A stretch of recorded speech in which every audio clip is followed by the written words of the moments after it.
What is going on, guys? It's JWax412. Thank you so much for joining me this evening. So we're talking about the Nintendo Switch a little bit. Now, I walked to my local game store today. It's called The Exchange. You probably heard of them. I think they have a bunch around the country. But yeah, so I went to my local game store today, and a guy walked in with two Switches. Two. Dos. Yeah, dos is how you say it in Spanish. Dos Switches. And that was the first shipment I got in 2 weeks. So it goes back to my point about the business practices. But so like I said, there was two Switches there, just two. And the first one got bought immediately, and the second one sitting there. And people walk up to the counter. Now, I would never, ever, ever buy a Nintendo Switch for myself, but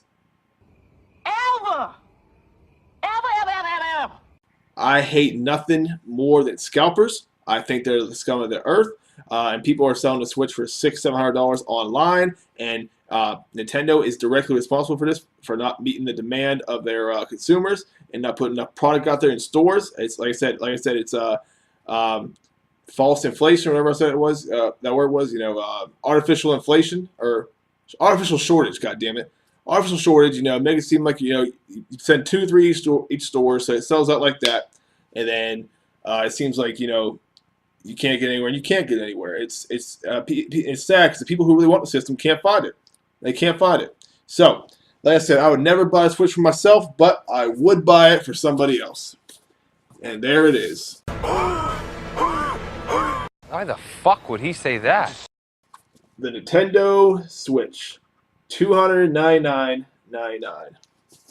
Now, oh, you're gonna probably say, "Oh, JWags, why the fuck did you buy that? After all the shit you were talking about the Switch, why would you buy that?" I bought it for somebody else. I bought it for a woman who wants to buy it for her, who wanted to get it for her son's birthday. Now I tried to talk her out of it. Believe me, I said, he probably wants you to buy a PS4, Xbox One, better choices, better games, better, you can play DVDs, this and that, Netflix. She said, well, I know, she knows all that, but my son really has a heart set on the Nintendo Switch. He really wants to play The Legend of Zelda, the new Zelda game. So, I said, fine. And I'm selling to her for what I paid for it. It cost me $321 US with tax. And I'm giving it to this lady for $325, so a $4 surcharge fee. Now, one thing I did discuss with her was, I said, yeah, I'll grab this console for you, and I'll sell it to you for what I paid for it. I'm not going to, drive the cost up on you and be a dickhead about it. But I said, I would like to take this thing out of the box and play around with it a little bit just so I can get, because I've never had a hands-on with a Switch before.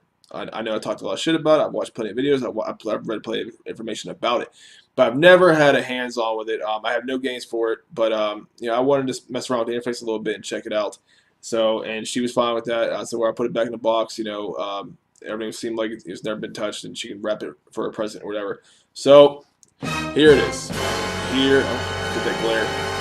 And I'm sure this is nothing new. You guys have seen this all over the internet. Plenty of videos about it. But there it is. It is the gray Joy-Cons, and as you see, it's already got some fingerprints on it. The matte finish in the back. It's already transparent. But I will say, so it's gonna break it down a little bit. It feels pretty comfortable, I will say. You're playing like this, it doesn't feel too as bad as I thought it was. As you know, you press the little button here, and the Joy-Cons pop right off. Well, most of the time, yeah, like that. Yeah, it's pretty. For the most part, it's pretty seamless. Little lights are going off. They were anyway. So, yeah. So here's the controllers, as you know, Joy-Con controllers. And I will say, they are tiny, but they do not feel too bad in the hands. I don't think that I would ever play a game like that if I was playing the Switch. I don't think I would ever, sit back like this and play the game, or sit like this to my side and play the game. I don't think it doesn't feel that well to me. But for the most part, not too bad. Now, I didn't take the Joy-Con grip out of the controller or out of the box, the one where it becomes a more traditional controller. But I didn't feel the need to. I just want to mess around a little bit. But I did get to mess with the interface a little bit. It's pretty basic. Nothing there. Just a bunch of blank spots. And you go to the Nintendo eStore, Nintendo News. And on the eStore, there's only, there's 12 games available. So you got Zelda, 1-2 Switch, and a bunch of other little indie games like Shovel Knight and things like that, and Snipper Clips. 12. That's it. And I also checked out I went to the internal storage, and available out of the box is 25.9 gigs of storage available.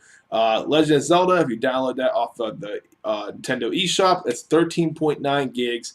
So that's already over half of your internal storage. Now, yes, you can upgrade it SD card wise, but it's just more money you're spending in your pocket. So, for instance, I spent $321 on this with no game. So if I would have bought a game for $60, say Legend of Zelda, then now I'm up to $385 with tax. And then if I bought an SD card, let's just say I bought like a 64 gig SD card, it's like $40. So now you see you're starting to get up there. Now you're starting to accumulate some costs for a pretty unpowerful system that right now has no games going for it. This is what it looks like regularly. It looks like a basic tablet. I will say the build quality isn't bad. It's plastic, but it seems pretty sturdy. It's got a little bit of weight to it. The kickstand here. See, I can't really show you, but use God damn it, kickstand there. So you just set it down and for tabletop mode. And the SD card slot, it's kind of weird. It's right there under that. So you close that up, and that's where you put the SD card. It has a, let's see here, USB Type-C, I think, charger on the bottom there. That's where the dock goes into, and that's where you can just plug a regular cord in to charge it. Now, that's a design flaw, too, because when I went to plug it in, I wanted to kickstand it. I wanted to plug it in, but as you can see, if you try to put the cord here, it's a pretty thick cord, and try to kickstand it, it won't stay up. So, say you're out and about with your Switch, you want to put it on tabletop mode and play it with somebody. You want to charge it at the same time, you can't. It will not stay up. I've tried it. It will not stay up. So that is a major design flaw. It should have been up here. So also up here, you got a headphone jack on the right side. You got the cartridge slot over here. You got a grill up here. I think it's the speakers, maybe a ventilation up there. And then you got your volume buttons over here and power buttons over here. Sorry, I messed up my left and right on the screen there. But yeah, so that is the Nintendo Switch.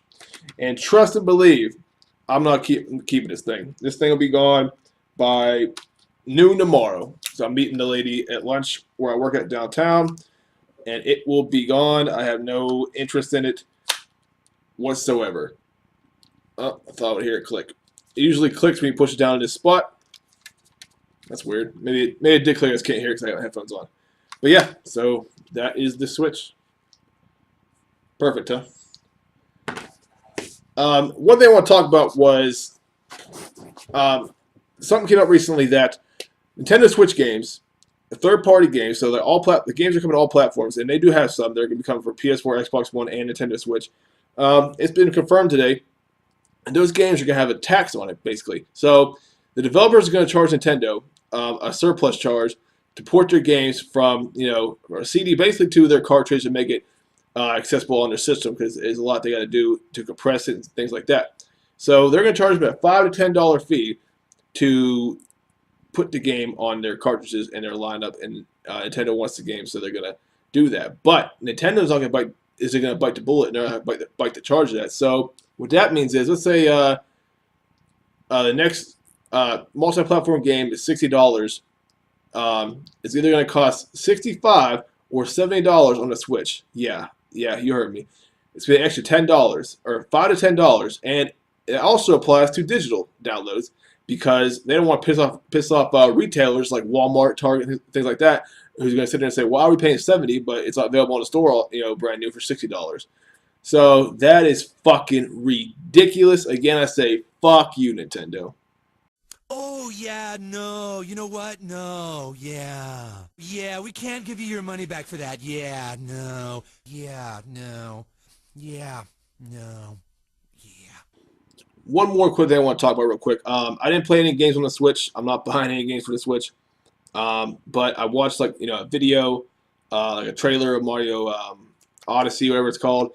And I will say that the screen in general, it's pretty sharp. It's 720p. It's a 7-inch LCD, 7-inch LCD display. 720p is the max resolution, but it looks pretty good. I will say. Like I said, I didn't play a game on it, so I can't testify or put my input in on frame rates and things like that. But for the most part, I was the screen seems pretty good. I will say that.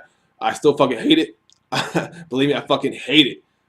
Oh man, hey, hey, hey, hey, hey, hey, hey, hey, hey, hey, hey, hey, hey, hey, hey, hey. But Scream impressed me a little bit. It's a nice. It does the job.